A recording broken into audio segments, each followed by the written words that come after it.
करने वाला है तो वो केवल हमारा परम पिता परमात्मा है। हम सब उसके प्रेमी हैं, वो हमारा प्रीतम है। ध्यान देना सभी, अमल करना कथा पर। हम सब कौन है? प्रेमी, और वो है हमारा प्रीतम। लेकिन जब सत्संग का रंग हम पे लग जाता है और जब हम हमारे प्रीतम की एक झलक देख लेते हैं तो फिर प्रेमी और प्रीतम में दोनों केवल एक ही बसता है, दोनों एक हो जाते हैं। अच्छा बताओ, एक एक शब्द पर ध्यान देना। कैलाश पर बैठे महादेव जी राम जी का जाप कर रहे हैं। अब इसमें प्रेमी कौन हुआ? सभी ध्यान देना, सभी माताएं अमल करना। कहीं ऐसा ना हो कि इधर से सुनो और इधर निकाल दो। कैलाश पे बैठे महादेव जी राम राम का जाप कर रहे हैं, तो इसमें प्रेमी कौन है? शिव जी प्रेमी है, राम नाम का जाप कर रहे हैं। और जिसका जाप कर रहे हैं वो राम जी कौन है?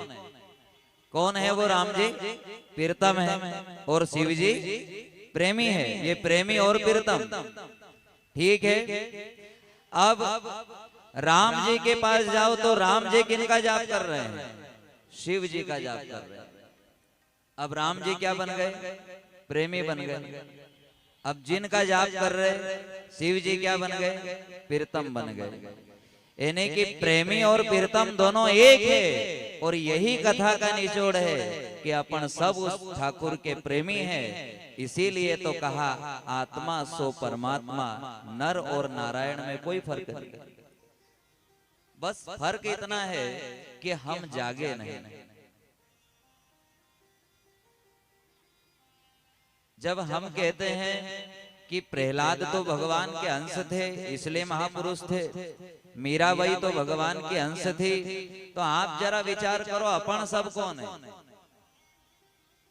अपन सब क्या बंजर खेत की फसल है? ईश्वर अंश जीव अविनाशी। अपन जितने यहाँ बैठे हैं सब के सब उस परमात्मा के ही अंश है। पर बस फर्क इतना है माताएं भाई बंधु कि मीराबाई जाग गई, नरसिंह जी जाग गए, और जो जागत है वो पावत है, जो सोवत है वो खोवत।